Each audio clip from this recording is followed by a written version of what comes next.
this meeting of the Mount Vernon Independent School District to order. Let the record show that a quorum of board members is present, that this meeting has been duly called, and that the notice of this meeting has been posted in accordance with the Texas Open Meetings Act, Texas Government Code, Chapter 551.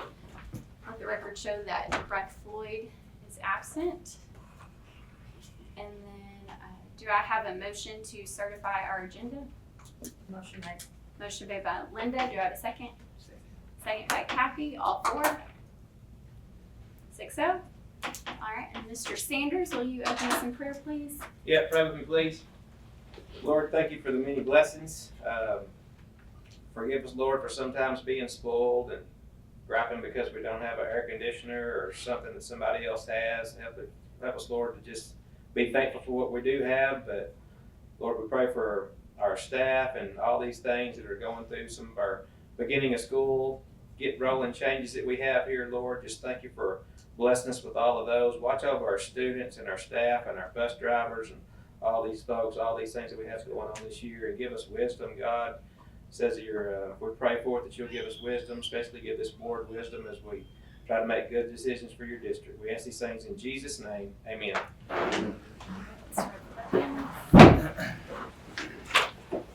I pledge allegiance to the flag of the United States of America and to the republic for which it stands, one nation, under God, indivisible, with liberty and justice for all. Honor the Texas flag. I pledge allegiance to thee, Texas, one state, under God, one indivisible. We have any special information? No, ma'am, we do not. We'll move on to information item A, our enrollment totals. Get that pulled up here. So we started out the year on the first day of school with 1,588. I did not get an update from Julia today, but it's pretty consistent right there around that compared to last year of 1,517. So that's a good increase for the first day of school. Of course, we have some I know that showed up today that were not here Monday or Wednesday or Thursday, and there's still a possibility that we're counting some that won't be here as well, that have gone somewhere else. But 1,588, it's a good start. It's awesome. Okay. And then our campus department updates. I told the principals that because we were so close to start of school, unless they just had something special, that they didn't necessarily have to share tonight if they didn't have anything that y'all want to. We're just off to a great start. It's wonderful. We're growing. We got 10 today. 10 more. So add that 1,588. Never with the end. Yeah. The high school is at 505, which was the most we've had in a long time, and since, gosh, I don't know, 6-7 years. Very And good. I know we got a few more coming tomorrow, so it's going to be closer to 510. We'll say also this year, something that I know we had one foreign exchange student last year, but we have 4 this year. I think 2 from Germany. 1 Czech Republic, Yep. 2 Germany, and 1 Brazil? Yeah, that's what I thought too. right. Yep. That's right. Yeah. We're good. We're at 456 middle school, and we have 86 girls out for volleyball. We have 57 boys out for football, 24 cheerleaders, and I'm waiting on cross-country numbers. So Wow. That's awesome. a lot of participants. There's some students that are involved in lots of stuff right there. So that is good. Very good. I'd say just from my standpoint, just on updates, I think our logistics change that we had to make because of construction around the district, I think has worked pretty good. As I watch morning drop off at elementary, that seems to have rolled through pretty good. I know that Ms. George communicated that. High school, I think parking and what's having to take place back there has gone well as also. And on the morning time up here, it's gone really smooth. I think outside the normal first day of bus transportation, of making sure kids got on the right bus and things like that, that's gone pretty smooth out back. As high school and middle school students have loaded in the back parking lot with that change. I think JP and the officers have done a really good job of trying to help oversee, and I use the word manage, that's probably not the right word to use, but just taking care of parking and transportation and things like that, working through on safety things that we're looking at. We're finding as, of course, as school starts back and trying to make sure that our students are safe at all times, and so JP and his folks are working through some things there, and So yeah, for a start to school, I think it's been really good, been a strong start, been pleased with it. So, And I want to say thank y'all. I know personally at our house we've had a great start, and I've heard great feedback. So really excited to kick the year off the way we have. It's been good. So thank everyone for that. I'd say also, if you don't mind, Madam President, like if we could, apologize, we don't show we usually have construction date and information item that was inadvertently left off. So if you don't mind, we'll talk construction, let our construction folks give an update as well. Yes. Are you okay with that? Drew, we're gonna start with Hellas and let you start. Sure. So for us, the update is obviously the bleachers are still moving along. All of the decking is finished. Basically, the floor of the bleachers is finished. Structure's all the way up. They'll be starting tonight on the risers, which is the front parts, and then the arms for the aluminum seat backs for the bench seating. Press box will be showing up Monday next week. They'll probably get it's 3 separate pieces. Those should all be set in a day. So by Monday next week, it's going to look a lot closer to finished, and it's getting very close anyway. These last few steps fly. By early next week, we should be all the way into just chair backs. So we'll supplement with some more guys at that point who are not as skilled with bleachers that can help out, make that last couple weeks fly. As far as under the bleachers, they're starting roughing the utilities today on 3 buildings that go under those bleachers. Those slabs should be poured this week. I'm hoping by first home game, all the walls, all the block is up on all 3 buildings under there. They're starting on roofs, and so essentially for game nights, we're inside of those buildings. It doesn't look like an absolute construction job site mess in there. Everything looks nice and relatively clean as it can be. Makes access easier as well for the 2,500 people coming in and out. I know on the football side, a big priority for us the last few days has been cleanup. I know that south side parking lot, south end of the stadium is high priority for not just football, but volleyball as well. Bleaching materials, we're keeping those there and consolidating those as best we can because those are just pulling straight on the bleachers. When the bleachers are done, all that material's gonna be gone anyway. But anything that's my guys' material, any other subcontractors' materials, anything that can go off of pavement is going off of pavement. Anything that needs to be off pavement is going on baseball, softball parking lot. Just doing a much better job of making everything look nice and buttoned up and as clean as we can get it for games. Lights, we've got lighting guy, the poles, we're holding up lighting. The new poles finally showed up today. Our lighting crew mobilized today as well. They drilled their foundations today, saw cut all the pavement they needed to saw cut today. So by tomorrow, they'll be taking the old poles down, put the new poles up. End of the day tomorrow, the new poles and tops should all be up, old poles down, and they should be hopefully pulling wire by the end of the day tomorrow. So for scrimmage Thursday night, we'll have lights. They will be operational, the new lights. Water to the concession stand. The existing concession stand has been a bit of an issue, but that should be buttoned up, hopefully usable by the end of the day tomorrow. Plumber started on that today. On baseball, softball, tennis side, tennis surfacing crews mobilizing tomorrow to get the courts painted, the fences all up. By the time the painting is done, the windscreens should be in, so those courts are within a couple weeks should be playable. I've got a crew of Ellis guys on site this week. In addition to doing cleanup, there are also some punch list items that need to be addressed on baseball, softball that for whatever reason just haven't been knocked out yet, like the safety fence or the safety caps on the fence. My guys are getting those. That was just something that was missed by the fence guys. My guys are addressing that. Some punch list items in the dugouts that need to be finished and buttoned up. That other subs dropped the ball on. So we had the existing, what's becoming the new visitor bleachers. We had all the handrails repainted on those, so it's all nice, bright new purple. We had all the old wrinkled, wavy chain link fence along the handrails taken down. We're replacing that. Where the old press box was, we have built a new film platform up there for visitors, so that it's nice purple frame with a nice gray metal roof on it.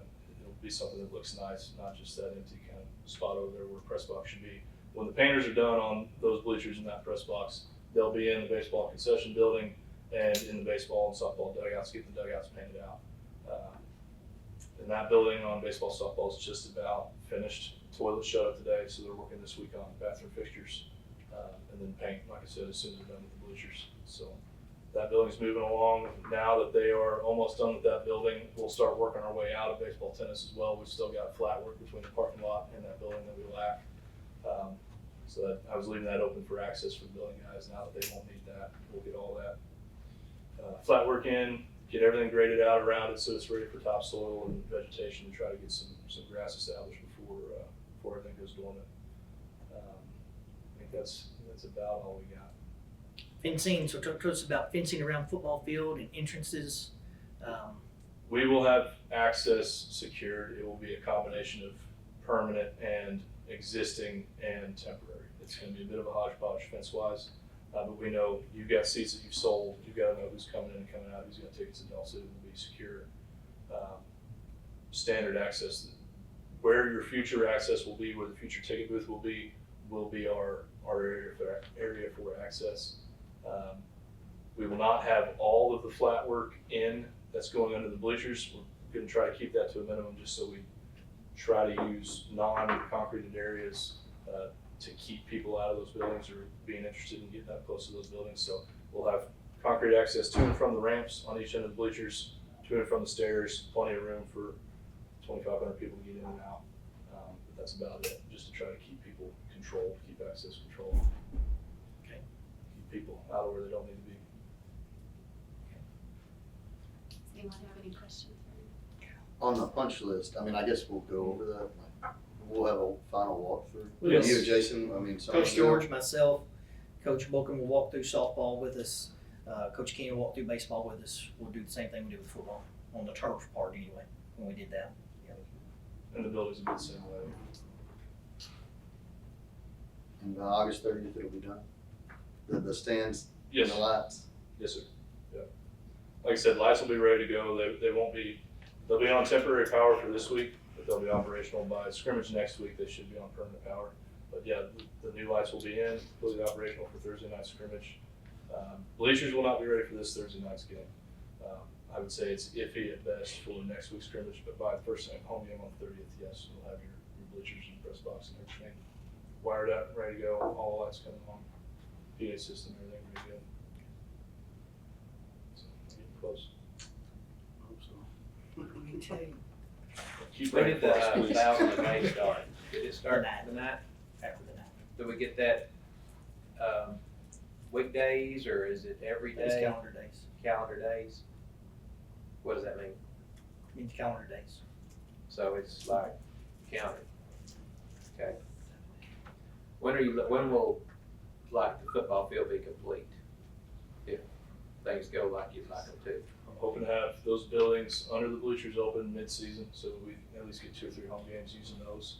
But we've still got that visitor locker room that goes up the north end, which we can't demo that existing one, that will still be using that existing restroom concession building.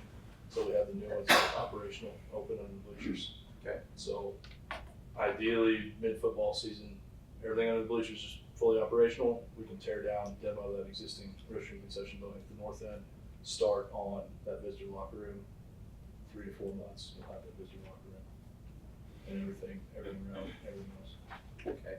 What about baseball, softball fields? Do we know when they might be complete? Very, very soon. I mean, they're pretty much there. I would say within a month, we should be ready to do a punch walk. And we'll have most of the parking at the baseball and softball fields. Yes, sir. For the by the 30th. Yes, sir. Correct. I mean, I do have to admit, it looks better. I mean, maybe we need to have a board meeting all the time. No, it looks better than, it did yesterday. rough. So, or Saturday, for sure. So, Yes, sir. Yeah, we know those are high priority lots, for sure. Anyone else? Thank you, Drew. Appreciate it. Thank you, guys. Thanks, Jared. Jackson? Nobody from Jackson? Matt, you have anything for WRA? No, sir. Everything's just moving along, just as it should be. Should be on schedule. So unless we find something that we shouldn't, but everything looks good for now. No, from Jack's standpoint, they've of course demoed the north parking lot, working through there, having to locate water lines. Some of that has been where it wasn't marked, and some wasn't marked at all. So, they found some things that were not on any of the diagrams that we had or that they knew of, or even that was marked by utility people. So they worked through that. They've hooked in plumbing, roughed in plumbing for the auditorium restrooms and the renovation there. And got that done before school started so they could get the floor and make that usable through there. I know out here they're working on their laydown yard today. They're working on that drainage there because all that they've added, they had to work on drainage there as well. So they're moving forward. I know that standstill back on the welding lab. The concrete's been poured. Plumbing's been roughed in. They had guys out there today who started to work on the block, cement block that'll go up around the restrooms. And so they're there today, so they're moving along on that as well. So all that construction seems to be moving pretty good. So How many square feet was that? I forgot. it's 90 by 40, and then an additional 10 for overhang to store metal. So it's moving along. Any more questions on that? We're gonna move down to information item C, 24-25 cafeteria pricing. That information is there for you. There's an information item, of course. We are under the CEP program, so every pre-K through 12th grade student gets to eat free breakfast and free lunch. It does show you that if there's an additional meal, last year that second meal was $2.50 for breakfast. This year it's still $2.50. Actually, all breakfast prices remain same, and lunch prices remain same from last year as well. Breakfast $2.50 for a second meal for a student, $2.90 for an employee, $3.40 for a visitor. Lunches, second meal for a student on lunch is $3.75, employees $5.50, and a visitor is $6.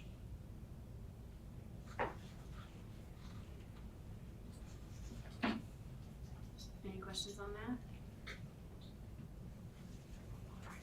Now, I'm showing something different than what our board vote is showing something different than this. Do we have the budget posted?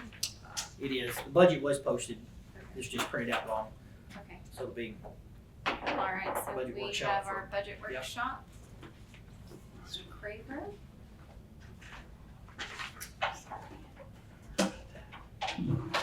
Does everybody have those?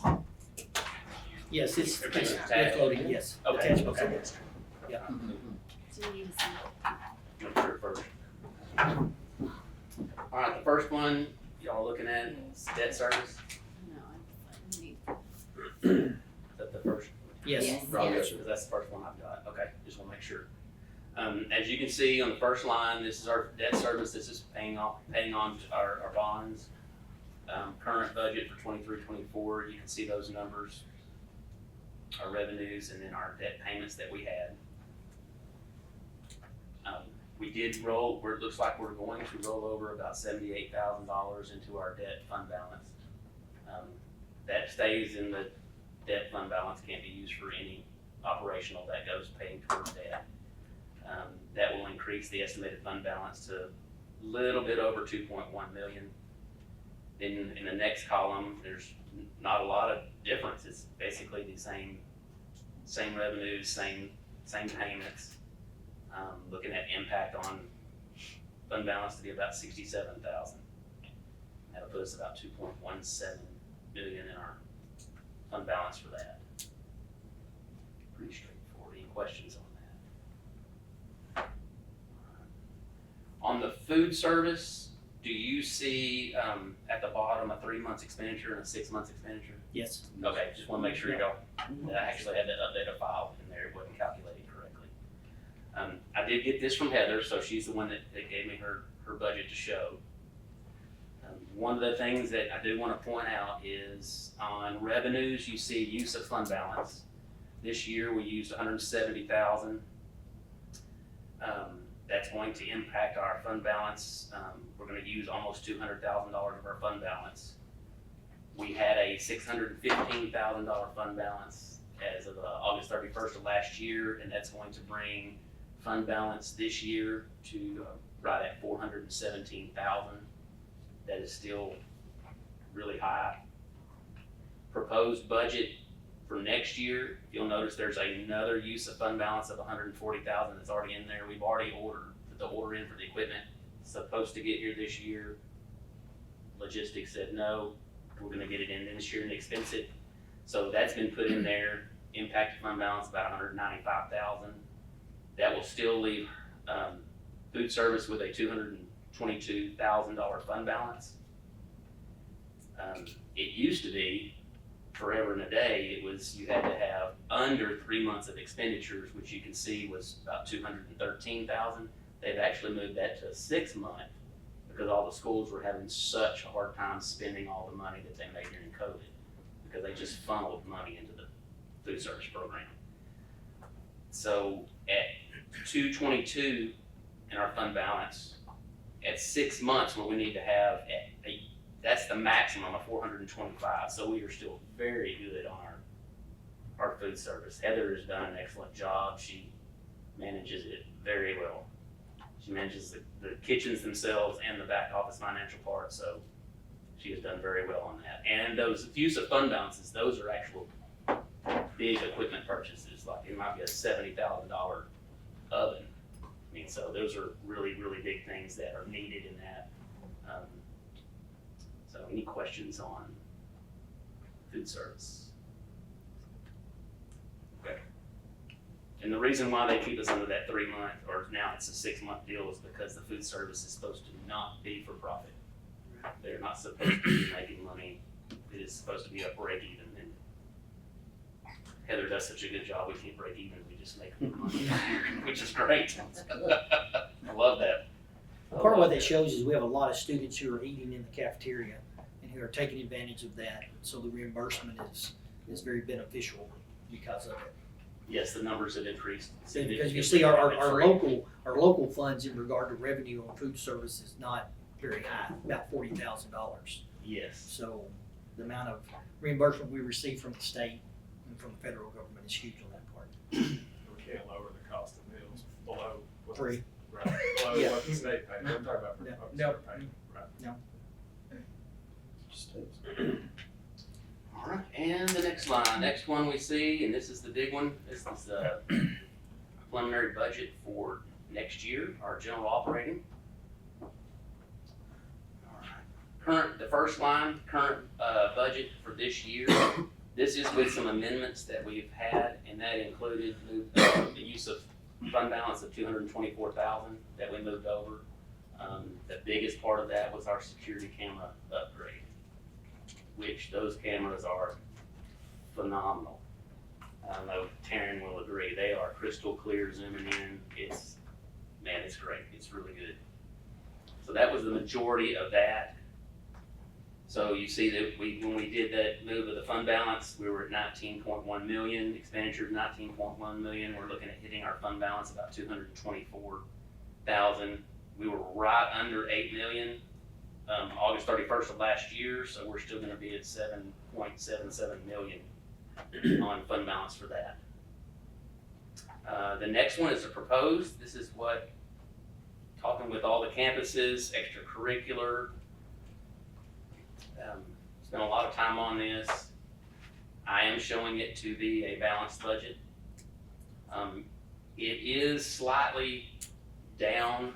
It's down from the 19.1, but we actually started with an $18.9 million budget last year. And then we did some amendments to move fund balance over to be able to get the cameras and everything. So it is down just a little bit. And you can see the increases or decreases are on that next line.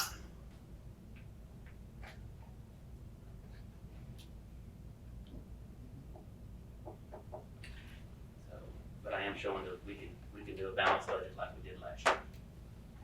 We really are. So. And we It's still need to. It's good that you can do that with the increase in property taxes. Yes. And still But keep balance. yes, because when you I increase mean, your property values. Taxes, insurance, I'm sorry, yeah. Yes. With the $240,000 increase. Yes. And still stay balanced. And we do need to maintain at least $4.7 million in our fund balance for 3 months worth of expenditures, and you can see at 7.7, we're gonna be well over that, which is good. Which is good. Well, I wanna say we sat in a room, Spirit and I at SLI, comment, was it pretty much a full room that raised their hand for passing unbalanced budgets? So, thank you for putting us in the position. This is a much easier place where we want to be in a few weeks. Yes, So, thank you. That's There's- job well done. There's districts passing multi-million dollar Yeah. deficit budgets, and it's pretty scary. It's, It's pretty scary. So, we're very fortunate to be in that position right now. So, and if you ever want to get me irritated, say, Craig, how's that state legislature doing on running the school? Yeah. And we'll have a long. I'll hold a sign with We'll have a you long whenever you want to discussion. go. We'll hold a sign.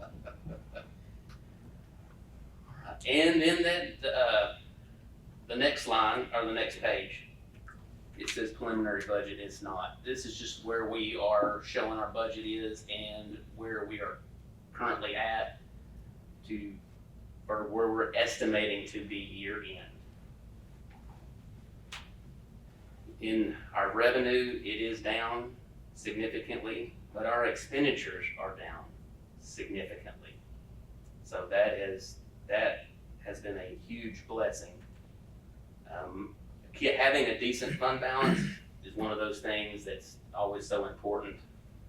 One of the reasons, if you'll look on the top line of revenues, local funds, where we budgeted almost 13 million, and we're gonna end up at about 11.7. That was pretty big. That had a lot to do. It had everything to do with the $100,000 homestead passing at the 1st of November, and then the refreezing, using the homestead and refreezing everybody 65 and older, disabled, that anybody that had a frozen tax levy, they got to take advantage of the 100,000, and then they recalculated those and froze them again. Well, that all didn't happen until in November. Well, everybody had already passed their budgets thinking we know what it's gonna be. So the refreeze on that was about the loss on the frozen for every 65 and over was about $750,000 that we lost just like that. So that was huge. That was pretty big, and I've talked to several districts, and everybody's in the same spot. The state did come in and give us $250,000 on our state funding, but $750,000, $250,000, it's not really, that doesn't balance. So, but that did help us out some. How did we save so much on transportation? Transportation has two things in it. We did have almost $300,000 in vehicles. So that's $300,000. The other thing is transportation gets expensive for extracurricular, for field trips and everything like that. At the end of the year, we go in and we reclassify all of our transportation expenses, which that then credits transportation and then expenses it out in different functions. Our traveling this year was through the roof. Every sport, I believe every single sport made the playoffs. Yeah. So we were on the road quite a bit. Band was on the road a lot, and then all of our sports, academic, cheer, going to state NCAA. You had one act play going back to state. We had a lot of transportation expenses, and then that actually credits and expenses out on that. So that's how that makes it look so low. We didn't short anything on transportation. It just It's a good problem to have. I'm not going to complain yeah. on that. But $300,000 in vehicles that you didn't buy, that was kind of that was a pretty helpful deal on that. And I'm predicting we'll move about $232,000 this year into our fund balance. So that'll put us about $8.2 million in that.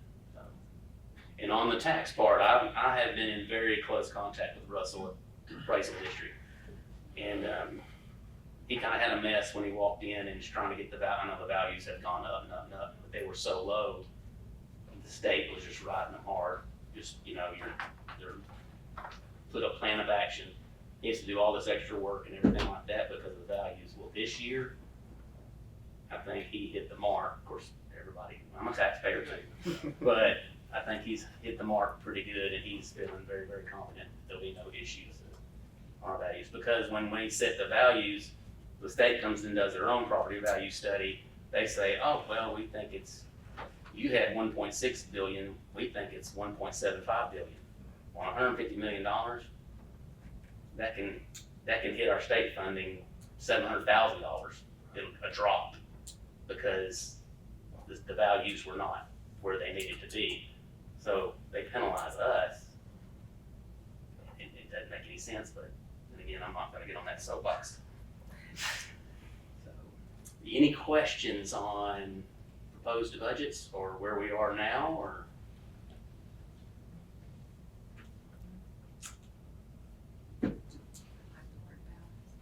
Yes, I'm Yes. excited. This looks a lot better than It has. what a lot of people are looking at. Oh, So, yes. again, thank you for that. And it prospered the past 20. I mean, there's several with some, like you said, multi-million-dollar deficit budgets, yeah. 20 million? That's crazy. There's some out there that I was are. about to say. Have you seen their facilities? Still That's the deficit, deficit budget. still sending lots of money to That's the what state, was still, burning up. yeah. We were in a room, Yeah, just, it was they full. asked, you know, who's looking at passing a deficit budget, and I mean, almost every single hand shot up. So, yes. We've been very conservative, and it's kind of been what we've done year after year after year, so we just try to stay as conservative as we can. We appreciate that. Thank you for all you do. Appreciate you. We are moving on to item number 4, open forum for public comments. Ms. Mears? All right. You want to come forward, and then just bear with me. I'm going to read this through, and then if you have any questions, just let me know, okay? All right. You're welcome to use the stand if you'd like to use the stand. I will begin the open forum of this meeting with a few remarks of my own to clarify what is appropriate and not appropriate for public comments. Mount Vernon ISD board policies are the law of this school district and the board of trustees. We'll follow the law. Policy BED local governs the public comment portion of this meeting. Audience participation is limited to the public comments portion of the meeting. At all other times, the audience shall not attempt to enter discussion, debate, or ask questions on matters being considered by the board. At regular meetings, the board permits public comments relating to the district, regardless of whether the topic is an agenda item. At special meetings, the board limits public comment to agenda items. Individuals who want to participate in public comments must sign up and indicate their topic of choice before the meeting begins. If you have not signed up already, then you will not be permitted to speak at tonight's meeting. Each speaker is limited to 5 minutes. If you require the assistance of a translator to the English language, then you will receive twice the amount of time if you are speaking on an agenda topic. Board policy allows me to adjust the amount of time for public comments when necessary for effective meeting management or to accommodate large numbers of individuals wishing to address the board. On agenda topics, each person is allowed to speak individually. Do not expect a debate with the board or individual trustees. Public comments cannot be used to discuss a specific complaint or grievance. For example, if a parent has a specific complaint regarding his student, a decision relating to his student, or against specific school personnel, then the complaint must go through the process in board policy FNG local. Employee complaints regarding their own work or other employees must go through the process in board policy DGBA local. These topics cannot be discussed in the public comment forum of a board meeting. Anyone who violates this policy will be given 1 warning. If the speaker violates this policy a second time, then that speaker's time will immediately end. Refusal to abide by this policy may result in the speaker's removal from the board meeting. Thank you in advance for following the policy at Mount Vernon ISD. Any questions? All right, thanks for bearing through that with us. Let us get a timer. Oh, perfect. Okay. I know the gentleman was standing here giving the update of all the construction, but my question is, why is the athletic complex not finished? The projects were started last year. Do we not have a superintendent, not saying superintendent, but a supervisor or someone that oversees when each portion of that phase of construction is done? We don't go out to that job site and we check to see that everything, that there's no washes, that there's no trash, that there's nothing, that they're having to come back and do it all over again. Because as a business owner, we put in fiber optic. We have government grants that we work under. So we have a certain amount of days to get each job done. Therefore, if we have a deadline of 45 days to get said job done, and we see on the 30th day that we're gonna have to pull all of our other guys to the job site, we have to do that to be able to meet our deadline. So my question is, why have there not been a full force starting? They started at the first, there was a lot of people out here working. Now you just trickle, there's 3 or 4 or 5. Well, now you see a lot of them out there today because there's a school board meeting tonight and we've got to hurry and we've got to move this stuff. Why do we have to do that? Why did it take having a school board meeting and people pressing on these construction companies? Why have we not done it in phases? Like when the baseball field is done, we go and we check and see, and we have a check sheet. That's what we have to do on our job site because, of course, like I said, with the government grants that we are granted working for telecom that we do, you have a checklist to go by. So somebody has to be accountable for the work that you're going back and he's having to go back over there and fix stuff that should have been fixed from the start when you received your first payment for said baseball, softball, tennis courts. Okay? So why are we having to waste time that he could have those guys finishing the stands, building the concession stands, but no, we're having to go over here and fix something that should have been done last year? That's my question there. Having someone to check behind them on each portion of the job. One of the things that they do with us in telecom is we have to have 35% of each potential job done before payment is released. Supervisor comes out, checks what we do. Make sure that it's done, make sure that it's correct, make sure there's no trash, make sure that if you know anything about fiber optic, you know handholds, make sure marker holes are set. Those are things that you have to do to be able to fire up the fiber optic so people have internet at that house. Okay, so my question is, who needs to be held accountable for the mishaps that are happening over here at the softball field, the baseball field? Why is the concession stand at the baseball and softball field? Why is it not completed? Why is it not done? The community wants to know these, but I'm the only one. I guess there's a lot of others that would like to come, but it doesn't bother me to get in front of a lot of people. I'm a multitasker. I understand having multiple jobs going at one time because we do. But why not finish one? So that we know it's clean, we know it's complete, we know we got parking, we know there's not mud washes and things like that. Because to me, we should already have our facilities ready to go if we've already paid what money us as taxpayers have issued to the bond. But why are we still looking at what we're looking at? And it took them, why can't he pull all of his people back, all of his subcontractors, anybody that worked for him? They need to be up here cleaning it up, getting it done, and it should have been finished from the start. But we need to have someone that's gonna hold the company accountable. Other than I know a surety bond and a promissory bond and material bonds and all of that, yeah, that's all good and fair, and we do get money back on that. But as a construction company, they should have done it right from the start. So maybe we will see next time who to go with and who not to go with.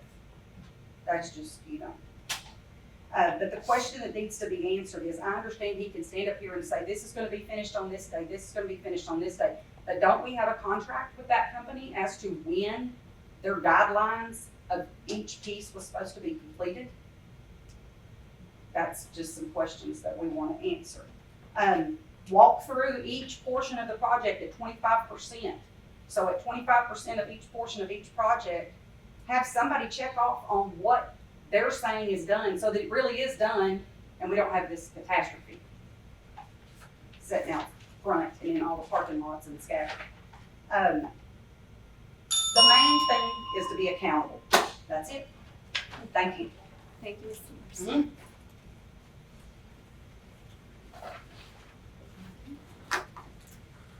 Alright, moving on to item number 5, consider approval of consent agenda.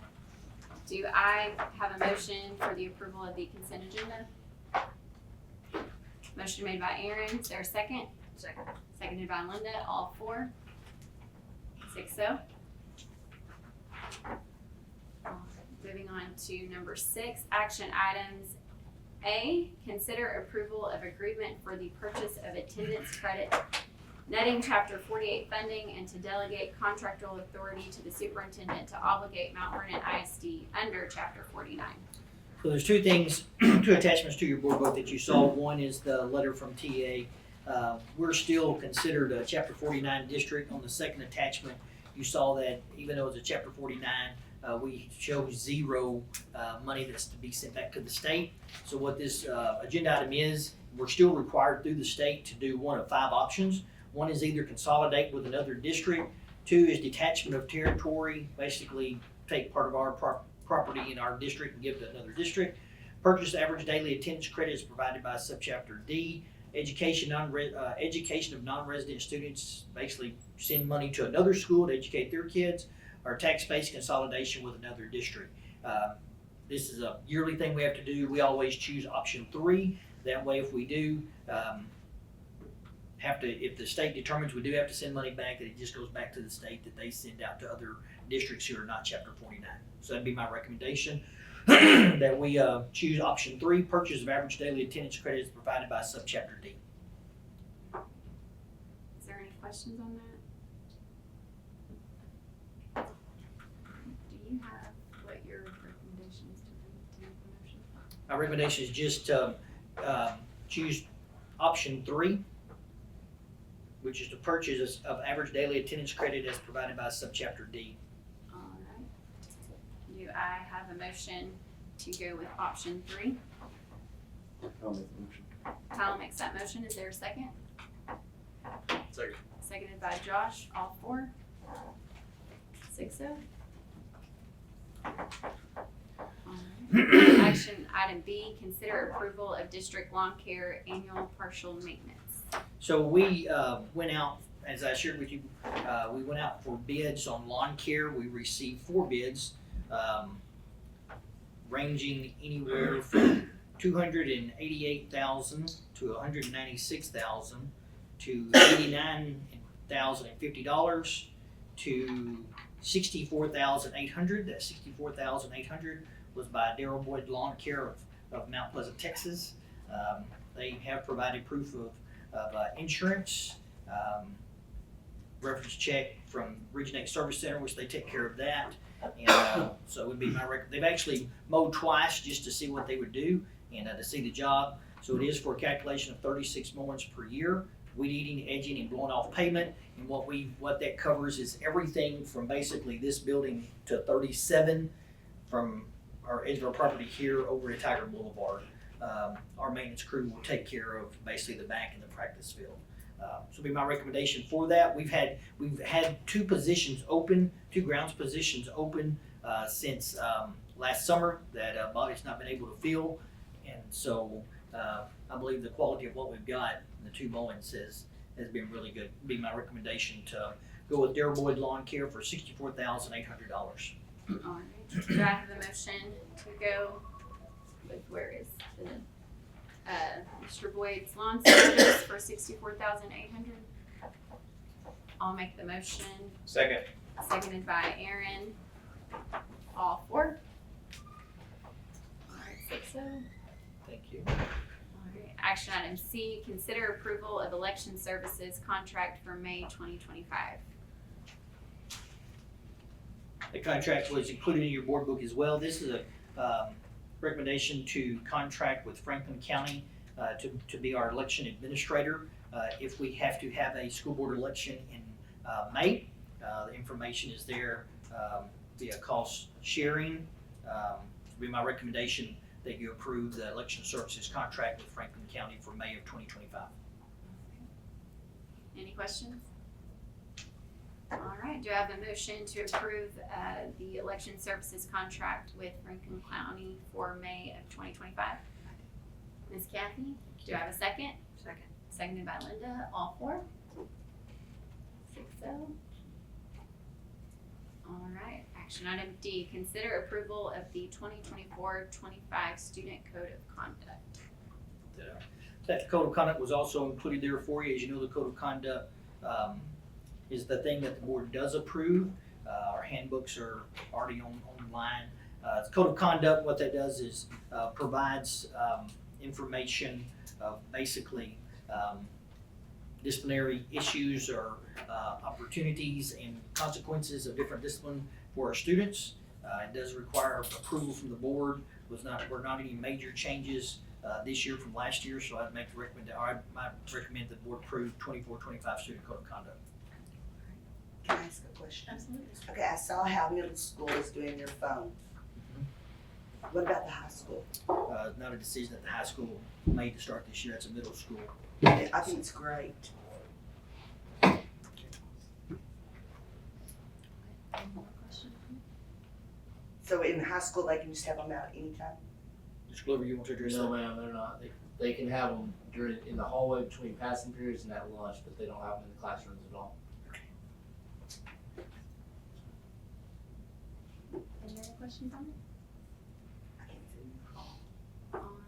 Do I have a motion to approve the 2024-25 student code of conduct? Motion made.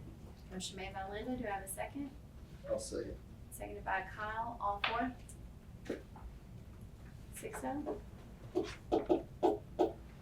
And consider approval of the proposed 2024-2025 tax rate.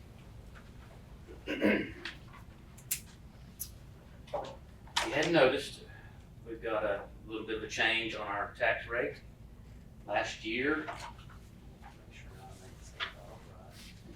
Last year, we were at a 66.92 cent M&O tax rate and a 37.04 cent INS for our debt.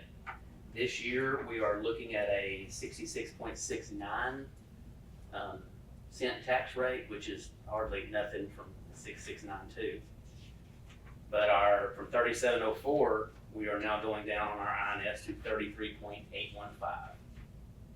Overall tax rate last year was 1.039.6, and we will be at a 1.00505. It'd have been real neat to get that under $1, but Yeah. I couldn't do it. Couldn't do it. So close, keep trying for us. So But we're yes. going down, so. We are going down, We're so going we are down. right at $1. Of course, we're able to do that because the values Went increased and went up. Any questions for Mr. Krieger? Okay. Do I have a motion to approve the proposed 2024-2025 tax rate? I'm gonna make the motion. Do I have a second? Second. Seconded by Josh, all four. Josh, are you Yes. 6-0? All right. The- Oh, yeah, you did, sorry. So this was approved and then we'll adopt it later, is that right? Adopt the budget. Adopt the budget, okay. So we And approved that's, it. Well, you're approving the tax rate at the next meeting too. This is just what I'm proposing that we're gonna be at. Okay. So, but we'll approve the budget and the tax rate at the 26th Final approval. meeting. Final Okay. approval. Double approved. Okay. All right, moving on to action item F. Consider approval of public hearing meeting date on 2024-2025 budget and proposed tax rate. So, I think Dr. McCullough had asked y'all, and I think everybody can be there on August 26th at 5:15. And everybody can be there on that one, because everybody has to be there on that one. It has to be unanimous on that. So, and we've just got that set for 5:15 and August 26th.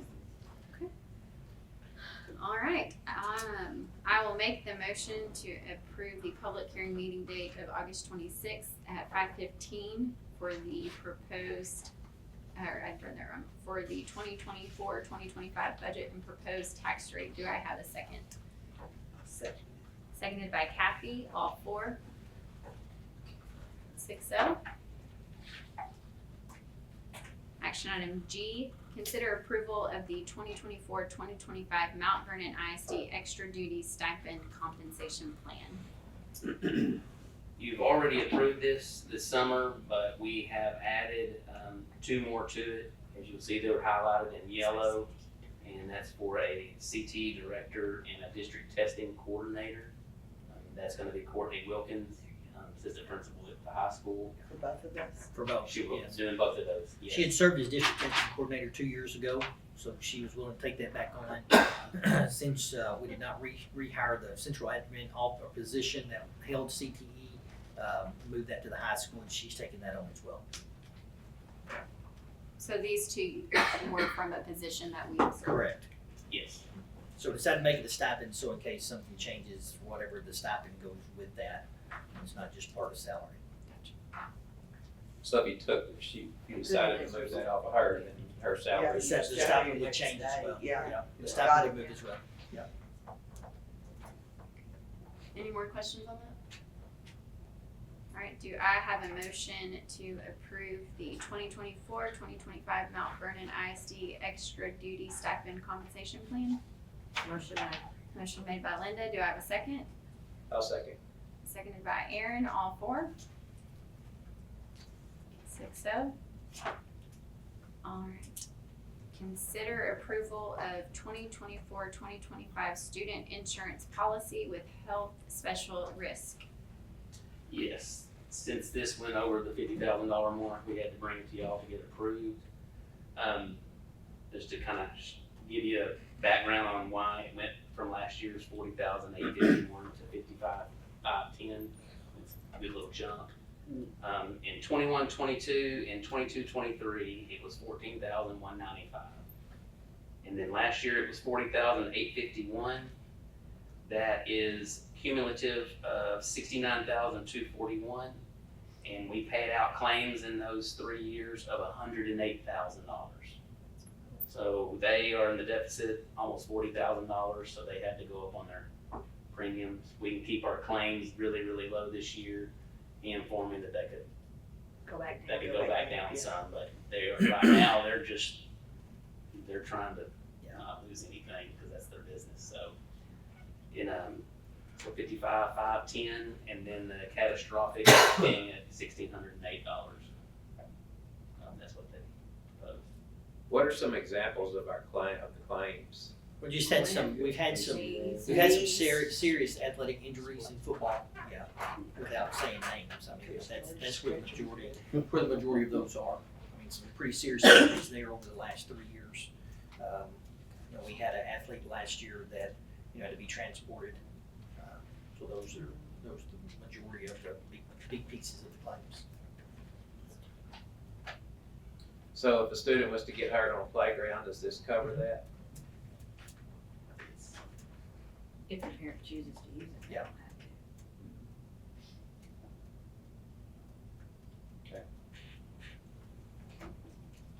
have to. Any other questions? All right, do I have a motion for the approval of the 2024-2025 student insurance policy with health special risk? Kathy makes the motion, Josh second, all 4? 6-0.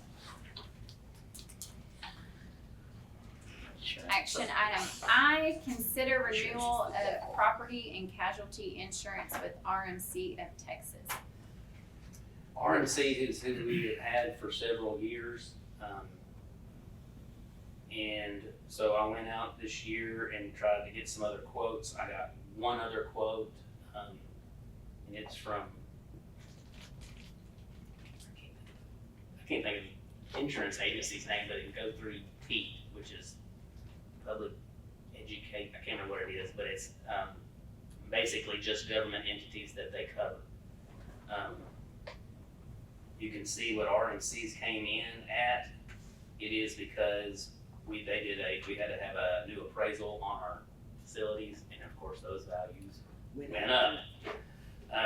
This is actually going to drop down a little bit with adjustment, but I don't know how much it's gonna be. It could be $5,000-$6,000, but this is the maximum. So if anything, it's gonna drop down a little bit, but like I said, $5,000-$6,000. My other quote that I got was $576,000. Good. So needless to say, I'm recommending we go with RMC again. They've done us a good job and everything, so that was our best one. Like I said, TASB also does this too, but TASB has said we're not taking on any new clients at all. So they're not wanting to take on any more on their property and casualty. But if you do it with their property and casualty, you have to go with their workers' comp. You get all or none. So that just raises the price even more with them, so. Every other year, RMC revalues your property, reappraises, and so this was our year for that. As Craig said, several buildings had a significantly increase in value, but also what we've talked to him about is since the library will be coming down pretty quickly, instead of carrying full value on that, we're going to be able to carry basically demolition value. So that's going to be the change. It's going to help a little bit. Again, it's coming down as part of the plan. It's not, it's coming down anyway. So that's why we're going to be able to do that. And save some Will the ag building come down? Will that help? Can we take some of that off? Well, it's actually a part of considered part of the high the school. high school Okay. building. Gotcha. So We considered the same considered thing, it. but Yeah. but it's part. Since it's attached there, that way it's part of it. No, it's not, but it memories. Alright, any more questions on that? Do I have a motion for the renewal of property and casualty insurance with RNC of Texas? I'll make the motion. Kyle makes the motion, is there a second? Second. Seconded by Linda, all four.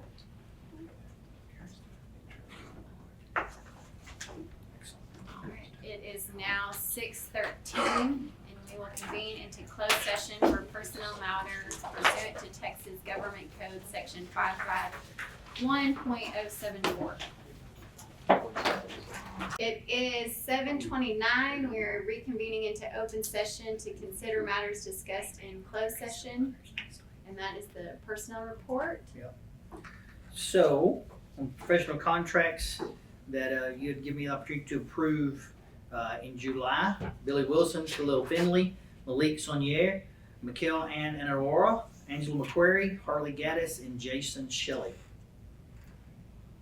And then on resignations, acknowledgement of resignations that are there, as we forgot to add resignations last month, so we're taking care of those as well.